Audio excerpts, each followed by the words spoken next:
Hello students, welcome to global online. This is Ankita Sood. Paper one में आज हम types of communication के most important questions आपके लिए लेकर आए हैं। इन क्वेश्चंस के साथ स्टूडेंट्स आप लोगों के कॉन्सेप्ट्स तो क्लियर होंगे ही, साथ ही आप लोगों को एक क्लियर आइडिया भी मिलता रहेगा कि टाइप्स ऑफ कम्युनिकेशन कितने टाइप के होते हैं और साथ ही इसमें से कैसे क्वेश्चंस पेपर में पूछे जाते हैं।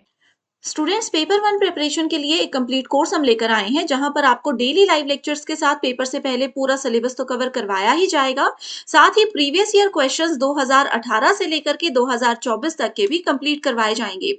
हर एक क्वेश्चन को इजी एक्सप्लेनेशन के साथ आपको बताया जाएगा, जिसके साथ आपको आसान ट्रिक्स दूंगी जो कि बहुत आसानी से आपको करेक्ट आंसर ढूंढने में मदद कर सकती है। साथ ही एक स्पेशल व्हाट्सएप ग्रुप में आपको ऐड किया जाता है इस कोर्स में, जिसमें कि आपको हर क्लास के बाद उसकी पीडीएफ मिल जाएगी। एंड अगर कोई भी डाउट्स हो, आपको कोई भी सवाल परेशान कर रहा हो, तो वो डाउट्स आप अपने ग्रुप में भी टीचर के साथ शेयर कर सकते हो। कंप्लीट कोर्स की जानकारी के लिए ये 2 नंबर्स आपको दिए जा रहे हैं, इन पर व्हाट्सएप के थ्रू कॉन्टैक्ट कर लीजिए। साथ ही कुछ फ्री वीडियोस देखनी है, मॉक टेस्ट अटेम्प्ट करने हैं, तो ग्लोबल ऑनलाइन ऐप को जरूर डाउनलोड कीजिए। स्टोर सेक्शन पर सर्च बार में आपको लिखना है जेके सेट 2024 पेपर वन।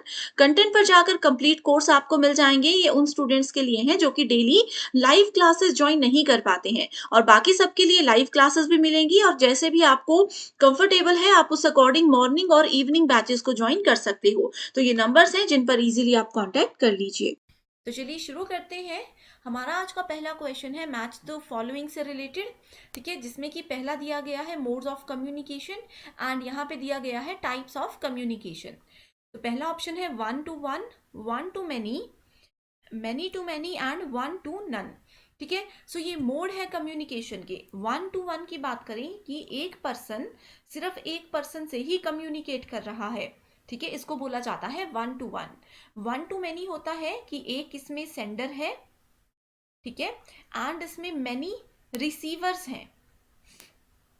ठीक है, ये होता है वन टू मैनी, यानी कि एक सेंडर ने मल्टीपल रिसीवर्स को कोई मैसेज दिया। जैसे अभी मैं एक सेंडर हूं, आप लोग मल्टीपल रिसीवर्स हो।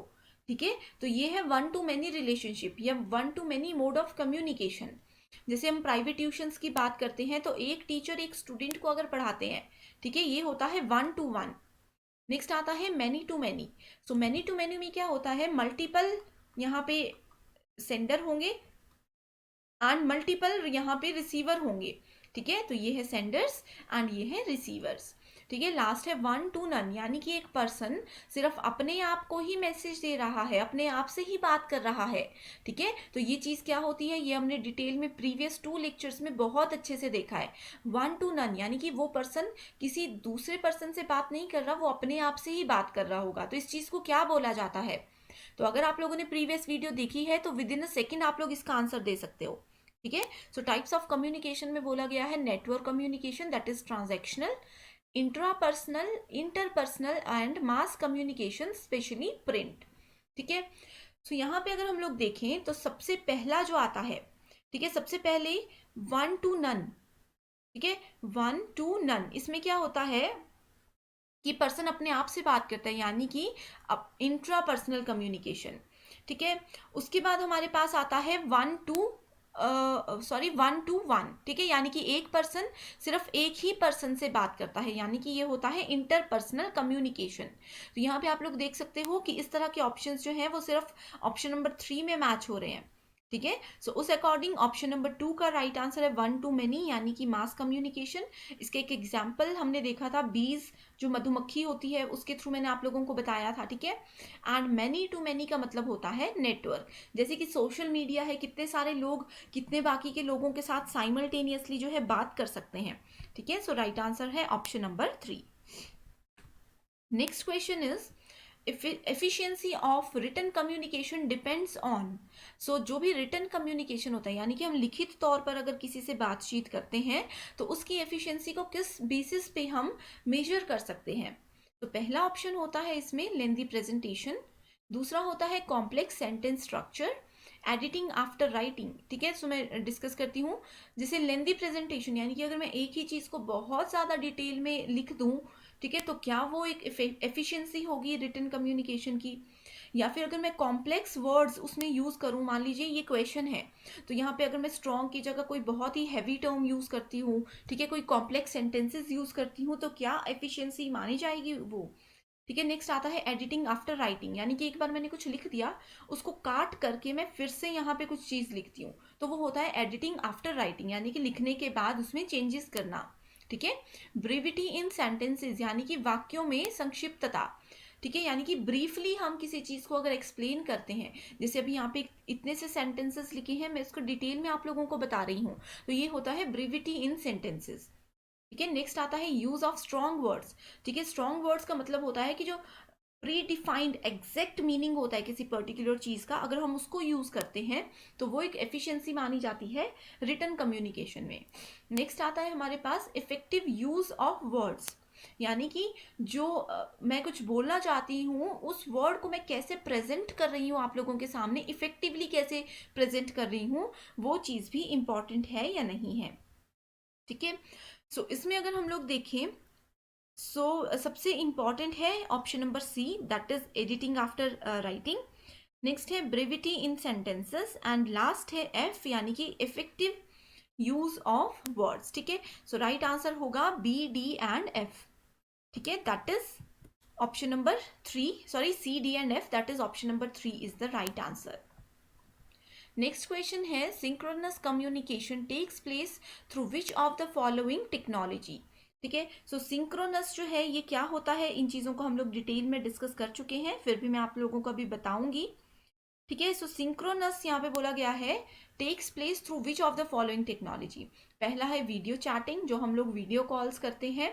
वर्चुअल क्लासरूम्स, आभासी कक्षाएं, जैसे एक होती है ना रेगुलर क्लासेस, जो हम लोग ऑफलाइन क्लासेस बोलते थे जिसको, कि स्कूल में जाना, कॉलेज में जाना, वहाँ पे क्लासेस लगती थी। वर्चुअल क्लासेस होती हैं जो लॉकडाउन एंड कोरोना के टाइम पे हम लोगों ने क्लासेस अटेंड की हैं। ठीक है, अभी जो हमारी क्लास है, ये वाली जो आप अभी अटेंड कर रहे हो, ये भी एक वर्चुअल क्लास है। ठीक है। नेक्स्ट है ऑडियो कॉन्फ्रेंसिंग, जैसे कि हम लोग मोबाइल फोन में मल्टीपल लोग कॉन्फ्रेंसिंग के थ्रू बात करते हैं, लेकिन वो सिर्फ ऑडियो होता है, वीडियो नहीं होता है। ठीक है। विकीज, जैसे कि विकिपीडिया, ये फिर या फिर जो सर्चिंग चीज़ें होती हैं। नेक्स्ट आता है इलेक्ट्रॉनिक मेल, जिसको कि हम लोग सिंपली ईमेल बोलते हैं। ठीक है। तो सिंक्रोनस टाइप क्या होता है, सबसे पहले आप लोगों को ये पता होना चाहिए। सो सिंक्रोनस कम्युनिकेशन में सेंडर और रिसीवर, ठीक है, यहाँ पे दो पर्सन है हमारे पास, एक है सेंडर एंड एक है रिसीवर। ठीक है, ये दोनों कम्युनिकेशन में पार्टिसिपेट करते हैं एट द सेम टाइम। ठीक है, सेम टाइम पे ये बात करते हैं, यानी कि अगर ये पर्सन कुछ बोल रहा है तो रिसीवर भी साइमल्टेनियसली उसका रिस्पॉन्ड देता रहेगा। ठीक है, इसमें कोई भी स्टार्ट एंड स्टॉप बिट्स नहीं होती है। ठीक है, इसमें कोई भी फास्ट ट्रांसमिशन नहीं होती है, जब जो भी टॉपिक होता है उस पर टीचर एंड स्टूडेंट कम्युनिकेट कर सकते हैं। ठीक है, अब जैसे अभी हम लोग टीचर स्टूडेंट कम्युनिकेशन अभी हमारा चल रहा है, इसमें क्या हो रहा है, सिर्फ मैं बोल पा रही हूँ, आप लोग नहीं बोल पा रहे हो। ठीक है, लेकिन अगर ऑफलाइन क्लास होती तो स्टूडेंट्स एंड टीचर ये दोनों साथ में बोल सकते थे। ठीक है, अपनी जो चीज़ें हैं उनको शेयर कर सकते थे। तो सिंक्रोनस में आता है video chatting, virtual classroom, audio conferencing, ये 3 चीज़ें। ठीक है, तो सिंक्रोनस की जगह एग्जाम में पूछा जा सकता है एसिंक्रोनस, तो ये भी बहुत ज़्यादा इंपॉर्टेंट कॉन्सेप्ट है। तो इसमें सेंडर और रिसीवर जो है वो सेम क्लॉक सिस्टम पे काम नहीं करते हैं, एक साथ वो एक दूसरे को रिप्लाई नहीं कर सकते हैं। ठीक है, this take more time for transmission, यानी कि पहले एक पर्सन ए जो है वो बोलेगा, अपनी बात को कंप्लीट करेगा, उसके बाद ही पर्सन बी जो है वो अपनी बात बोल पाएगा। ये होता है एसिंक्रोनस। ठीक है, यानी कि सिंक्रोनस यानी कि same time same place, asynchronous मतलब different time and different places. तो यहाँ पे मैंने आप लोगों को बताया कि video chat, virtual classroom and audio conferencing, that is A, B and C is the right answer. Next question है given below are two statements, one is labelled as assertion and another is reason. तो इस तरह के questions paper 1 में बहुत बार पूछे जाते हैं। ठीक है, तो असर्शन बोलता है कि verbal communication takes place in real time. ठीक है, जो मौखिक संचार होता है वो वास्तविक समय में होता है। एंड उसका रीजन से पहले मैं आप लोगों को बता चुकी हूँ, आपने लिखना है क्योंकि, यानी कि बिकॉज। ठीक है, तो आप लोग इजीली सॉल्व कर सकते हो। तो यहाँ पे बोला गया है इसका reason, because written communication is synchronous in character as it appear at different intervals. ठीक है, तो ये क्वेश्चन डायरेक्टली यहाँ पे पूछा गया है। अभी आप लोगों को मैंने बताया रिटन कम्युनिकेशन क्या होता है, मैंने आप लोगों को बताया सिंक्रोनस कम्युनिकेशन क्या होता है, एंड वर्बल कम्युनिकेशन हम लोग प्रीवियस 3 लेक्चर्स में डिस्कस कर रहे हैं। ठीक है, तो यहाँ पे आप लोग देख सकते हो कि असर्शन जो है वो बिल्कुल करेक्ट है, लेकिन रीजन जो है वो इलॉजिकल है, ये स्टेटमेंट ही करेक्ट इनकरेक्ट है। ठीक है, सो राइट आंसर होगा ऑप्शन नंबर 3। नेक्स्ट क्वेश्चन आता है हमारे पास, identify the technical term use to describe body language from the following. So किसी की बॉडी लैंग्वेज के थ्रू अगर हमें किसी पर्सन को ऑब्जर्व करना है या वो हमें क्या कहना चाहते हैं वो समझना है, तो उस चीज के लिए टेक्निकल टर्म जो है कम्युनिकेशन में क्या यूज की जाती है। Options are proxemics, chronemics, kinesics and haptics. ठीक है, सो ये जितनी भी टर्म्स हैं ये बहुत इंपॉर्टेंट है, इस पर एक सेपरेट वीडियो मैं लेकर आऊंगी। ठीक है, पहले तो बात करते हैं बॉडी लैंग्वेज की। बॉडी लैंग्वेज क्या होता है, अब जैसे मान लीजिए मैं इशारों के थ्रू आप लोगों को कुछ चीज़ें समझा रही हूँ। ठीक है, मैं बोल कुछ नहीं रही हूँ, मैं इशारों से आपको बोलती हूँ। जैसे रिटन हम लिखने की कोई एक्सप्रेशन देते हैं तो हम पेन की मूवमेंट का एक्सप्रेशन बताते हैं, तो ये सब चीज़ें आती है बॉडी लैंग्वेज के थ्रू। ठीक है, सो इसमें जैसे हमारे फेशियल एक्सप्रेशंस आते हैं, हमारी अपीयरेंस आती है। अपीयरेंस के अंदर आता है जैसे कलर की चॉइसेस क्या होती है, हम किस तरह से खुद को ड्रेसअप करते हैं, हमारा हेयर स्टाइल। ठीक है, फेशियल एक्सप्रेशन से आता है जैसे हमारे इमोशंस अगर हमें डिफाइन करने होते हैं। ठीक है, नेक्स्ट आता है अगर हम लोग काइनेसिक्स की बात करें, काइनेसिस की बात करें तो ये आते हैं हमारे बॉडी के जेस्चर्स, पॉस्चर, इन सब चीज़ों से रिलेटेड। ठीक है, जैसे कि अगर हम लेग्स क्रॉस करते हैं, अपनी आर्म्स क्रॉस करते हैं, ठीक है, बिल्कुल अपनी बाजू फैला करके या लेग्स फैला करके बैठ जाते हैं। ठीक है, तो ये सब चीज़ें जो होती हैं ना, ये टेक्निकल टर्म यूज़ की जाती है बॉडी लैंग्वेज के थ्रू। ठीक है, सो ये जो है बहुत इंपॉर्टेंट है। नेक्स्ट बात करते हैं क्रॉनिमिक्स की। ठीक है, क्रॉनिमिक्स जो है ये टाइम से रिलेटेड चीज़ें होती है। कहीं पे भी टाइम की बात की जाए that means we are talking about क्रॉनिमिक्स।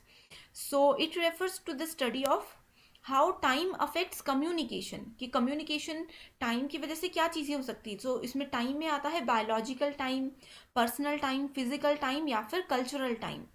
Next आता है प्रॉक्सिमिक्स। सो प्रॉक्सिमिक्स चीज़ें होती है स्पेस से रिलेटेड। ठीक है, so it refers to how people use and interpret space. ठीक है, अमाउंट ऑफ स्पेस हमें चाहिए, जैसे कि सोशल नॉर्म्स होते हैं।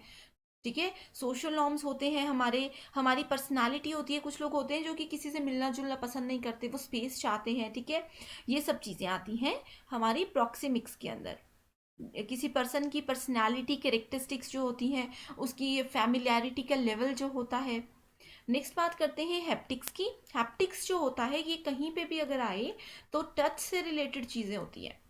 ठीक है, टच से रिलेटेड चीज़ें होती हैं, जैसे कि अगर मैं किसी से बात कर रही हूँ, मैं बार बार उनको टच करती हूँ। ठीक है, कई लोग होते हैं उनको बार बार बात करते हुए ताली मारने की आदत होती है, या किसी को किसी के बैक में या शोल्डर में इस तरह से थोड़ा सा धक्का मारने की आदत होती है। तो ये सब चीज़ें आती हैं हैप्टिक्स के अंदर। ठीक है, जैसे हैंड शेकिंग होता है, शोल्डर पे किसी को हम पैट करते हैं। ठीक है, फ्रेंडशिप, इससे क्या होता है, फ्रेंडशिप के हम लोग अपनी फ्रेंडशिप बताते हैं पर्सन को। ठीक है, लव बताते हैं, जैसे हम किसी का हाथ पकड़ के चलते हैं या हाथ पकड़ कर बात करते हैं, किसी के फेस को, किसी के बालों को हम टच करते हैं, ये सब चीज़ें हैप्टिक्स के अंदर आती हैं। ठीक है, हैप्टिक्स के अलावा एक और ऑप्शन होता है ऑक्यूलिसिक्स। ठीक है, ऑक्यूलिसिक्स का मतलब होता है आई कॉन्टैक्ट। तो ये टर्म्स बहुत ज़्यादा इंपॉर्टेंट है। ठीक है, eye contact it serves communicative function ranging from regulating interaction to monitor. ठीक है, अब जैसे किसी से हम आई कांटेक्ट करके बात करते हैं तो बोला जाता है कि उनका बॉन्ड बहुत स्ट्रांग है, या फिर ये बोला जाता है कि अगर मैं बिल्कुल सच बोल रही हूँ, मेरे दिमाग में, मेरे मन में बिल्कुल भी खोट नहीं है, तो मैं क्या करूँगी, मैं आई कांटेक्ट करके किसी पर्सन से बात करूँगी। ठीक है, सो इसके थ्रू हमें किसी पर्सन का इमोशन, ठीक है, उनकी हॉस्टिलिटी, उनका इंटरेस्ट, उनके प्रति हमारी अट्रैक्शन, ये सब चीज़ें पता लगती हैं। ठीक है, तो ये है ऑक्यूलिसिक्स। एक बार मैं स्पेलिंग इसकी क्लियरली लिख देती हूँ, ये है। ठीक है, नेक्स्ट है हमारे पास last point, that is olfactics. Olfactics, ठीक है, इसका मतलब होता है स्मेल से रिलेटेड चीजें। ठीक है। अब जैसे हम ऑर्डर, ऑर्डर मतलब ODOUR, किसी की खुशबू से हम किसी को पहचान लेते हैं।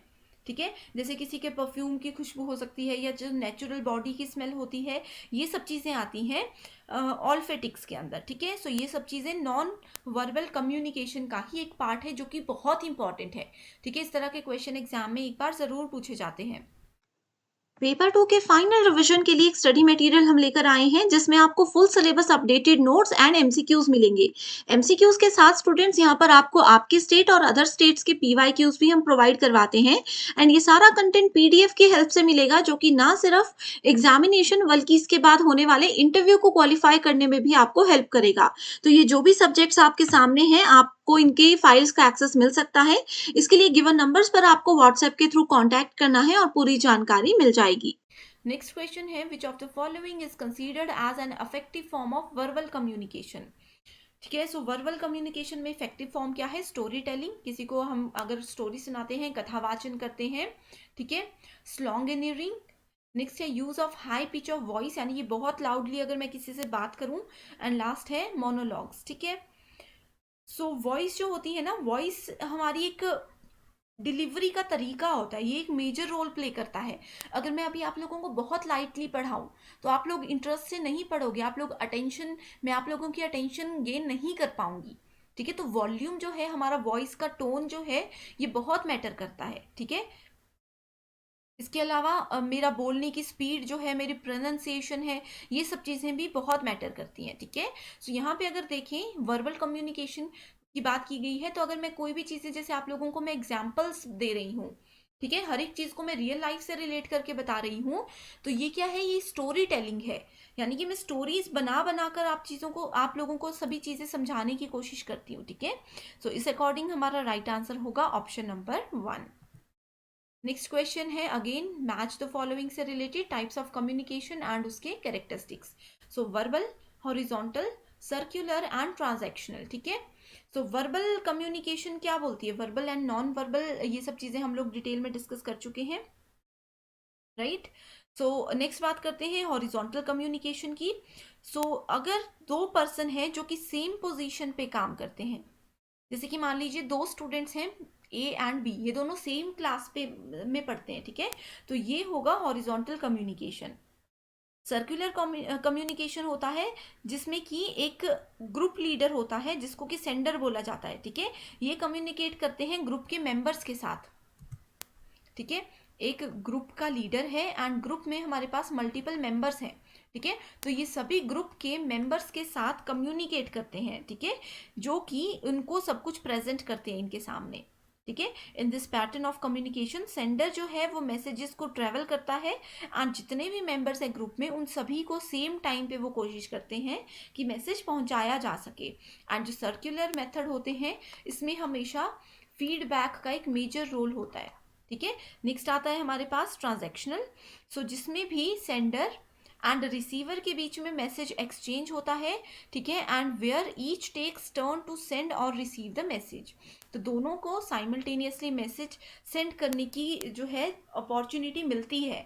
सो ट्रांजैक्शनल की अगर बात करें तो इसमें हमारे पास इसको बोला जा सकता है इंटरपर्सनल कम्युनिकेशन, यानी कि एक पर्सन दूसरे पर्सन से बात करता है। ठीक है, तो यहाँ पे मैंने आप लोगों को बता दिया। तो अगर हम लोग देखें, so option number A vertical. ठीक है, वर्टिकल होता है टॉप से डाउन लेवल, यानी कि सीनियर स्टूडेंट किसी जूनियर स्टूडेंट से बात करता है। ठीक है, सो वर्टिकल को हम मैच करेंगे टॉप डाउन से। नेक्स्ट है हॉरिजॉन्टल, हॉरिजॉन्टल को देखेंगे हम लोग ह्यूमर ओरिएंटेड। ठीक है, नेक्स्ट आता है सर्कुलर, यानी कि इसमें मैंने बताया फीडबैक जहां पे भी होगा वो सर्कुलर होगा। एंड ट्रांजैक्शनल होता है इंटरपर्सनल, यानी कि 1 to 1 कम्युनिकेशन। सो इस अकॉर्डिंग हमारा राइट आंसर है ऑप्शन नंबर 3। नेक्स्ट क्वेश्चन है which of the following groups has the components of para language communication. ठीक है, सो पैरा लैंग्वेज कम्युनिकेशन क्या होता है, ये बहुत ज़्यादा इंपॉर्टेंट है।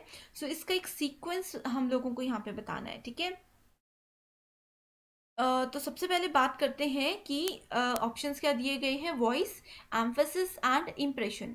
सेकंड है social space, voice and impression. Voice, social space and expressions.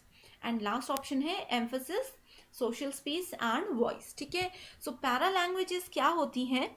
अब जैसे हम लोगों ने verbal and non verbal communication पढ़ ली। ठीक है, सो नॉन वर्बल कम्युनिकेशन में बेसिकली हमारे पास 8 टाइप्स होते हैं। नॉन वर्बल में 8 टाइप्स होते हैं, जिसमें से कि पहला आता है सोशल स्पेस। ठीक है, दूसरा आता है टाइम से रिलेटेड, तीसरा आता है हमारे पास फिजिकल कैरेक्टरिस्टिक्स से रिलेटेड। ठीक है, नेक्स्ट आता है बॉडी मूवमेंट, जो कि अभी हम लोगों ने डिस्कस किया प्रीवियस सेक्शन में, प्रीवियस क्वेश्चन में। ठीक है, बॉडी मूवमेंट के बाद आता है नेक्स्ट टच। ठीक है, उसके बाद आता है पैरा लैंग्वेज। नेक्स्ट आता है इसमें आर्टिफैक्ट्स एंड नेक्स्ट आता है एनवायरमेंट। ठीक है, तो ये है 8 टाइप्स जो कि इंपॉर्टेंट है। सो एग्जाम में इस क्वेश्चन में पैरा लैंग्वेज के बारे में पूछा गया है। ठीक है, so it is the understanding the meaning bye study of voice of a person. ठीक है, सो जहां पे भी किसी पर्सन की वॉइस के थ्रू हम पहचान सके, कई बार होता है हम पर्सन के आवाज से पहचान जाते हैं कि वो कौन बोल रहे हैं। ठीक है, इसके अलावा हम ये पहचान जाते हैं, उनकी टोन से पहचान जाते हैं कि ये किस वे में, किस मूड से हमें कोई पर्टिकुलर बात बोल रहे हैं। ठीक है, तो इसमें आती है किसी पर्सन की pitch, rhythm, volume, speed of delivery of words and use of क्लिचेस। सो क्लिचेस होते हैं कि कैसे वो रुक रुक के बात करते हैं, या क्या वो हमें टॉन्टिंग कर रहे हैं, ये सब चीज़ें। ठीक है, सो इसमें मेजर काम जो करते हैं, ठीक है, पैरा लैंग्वेज में, वो आते हैं वॉइस की क्वालिटी, वर्ड पे स्ट्रेस, यानी कि हम मेजर वर्ड्स पे क्या किस तरह से स्ट्रेस करते हैं, इंपॉर्टेंट पॉइंट्स को कैसे डिफाइन करते हैं अपनी टोन, अपने एक्सप्रेशंस के थ्रू। नेक्स्ट आता है इंटोनेशन और voice modulation. So intonation and modulation किसी वॉइस की ये होता है कि कैसे हम स्ट्रेस को शिफ्ट करते हैं अपने मैसेज के थ्रू। ठीक है, हाई टोन, लोअर टोन, उसके थ्रू हम कैसे एक चीज़ को रिप्रेजेंट करते हैं। पॉज, पॉज का मतलब है कि अगर जैसे मैं बोल रही हूँ, बोलते बोलते अगर मैं एक सेकंड के लिए चुप हो जाऊं, तो आपको लगेगा कि शायद मैम को ये टॉपिक नहीं समझ आ रहा है, मैम नहीं एक्सप्लेन कर पा रही है, मैम इसलिए चुप हो गई। तो ये जो पॉज होते हैं ना बीच बीच में, ये बहुत इंपॉर्टेंट होते हैं। ठीक है, तो जब भी हम किसी से बात करते हैं तो टेम्परेरी स्मॉल पॉज लेना एक नेचुरल चीज़ है, लेकिन अगर हमारे पॉज थोड़े से लंबे हो जाते हैं तो उसके डिफरेंट मीनिंग्स जो है लिसनर निकाल सकते हैं। पिच का मतलब होता है, ये मेजर होता है कि अगर लो पिच है तो मतलब मैं इंटरेस्टेड हूँ नहीं हूँ, हायर पिच है कि मैं गुस्से में अपनी पिच हाई कर सकती हूँ। ठीक है, तो ये हमारी एक्साइटमेंट भी बताते हैं। नेक्स्ट आता है मिक्स्ड सिग्नल। तो ये सब चीज़ें पैरा लैंग्वेज के अंदर आती हैं। ठीक है, पहले था verbal and non verbal, non verbal में आ गए हमारे पास ये 8 टाइप्स, एंड मैं अभी तक जो बोल रही हूँ ये सब चीज़ें आती है पैरा लैंग्वेज के अंदर। ठीक है, नेक्स्ट आता है वॉल्यूम वेरिएशन। सो वॉल्यूम कभी होता है कि कभी हम जैसे क्लासरूम में पढ़ा रहे हैं तो कभी हमारा वॉल्यूम हम कम करते हैं, कभी वॉल्यूम हाई कर देते हैं। ठीक है, वो डिपेंड करता है क्लास के एनवायरनमेंट पे।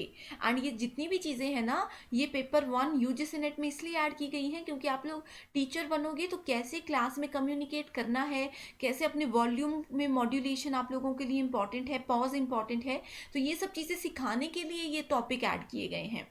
ठीक है, इसके अलावा नेक्स्ट आता है ओवरऑल इम्प्रेशन। तो हमारा एटीट्यूड कैसा है, हमारा ड्रेसिंग स्टाइल कैसा है, हम कैसे स्टूडेंट्स को अपने फिजिकल अपीयरेंस, अपने नेचर, अपने बोलने के तरीके से अट्रैक्ट कर सकते हैं, ये सब चीज़ें भी बहुत इंपॉर्टेंट होती है। ठीक है, सो यहाँ पे अगर हम लोग बात करें क्वेश्चन नंबर 8 में, हमारा राइट आंसर है ऑप्शन नंबर 1।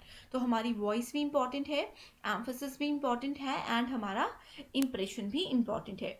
ठीक है, सो इम्प्रेशन एंड एक्सप्रेशन, ये दोनों चीज़ें आपको पता होंगी। यहाँ पे एक नई टर्म हमने देखी है, सोशल स्पेस। तो सोशल स्पेस एक फिजिकल या फिर वर्चुअल स्पेस होता है, जैसे कि सोशल सेंटर होते हैं, ऑनलाइन सोशल मीडिया होता है।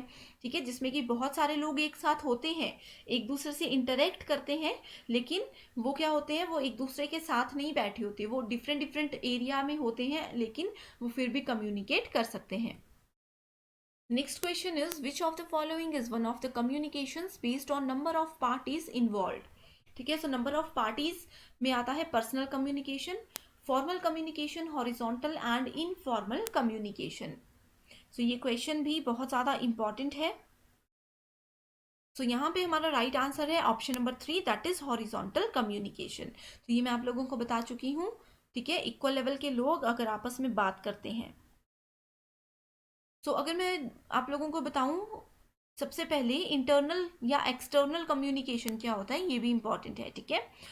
सो इंटरनल कम्युनिकेशन का मतलब होता है बेसिकली जो हम इंफॉर्मेशन का फ्लो एक बताते हैं, ठीक है। ऑर्गेनाइजेशन में या फिर स्कूल कॉलेज में बहुत सारे लोग हैं, उनमें अगर हम लोग जो है इंफॉर्मेशन शेयर करते हैं वर्टिकली, उस चीज को बोला जाता है, क्या बोला जाता है, internal communication. So vertical and horizontal दोनों ही इंटरनल के अंदर आते हैं, ठीक है।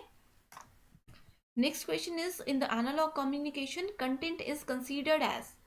तो एनालॉग कम्युनिकेशन क्या होता है ये सबसे पहले आप लोगों को पता होना चाहिए, ठीक है। एग्जाम में बहुत बार पूछा जाता है।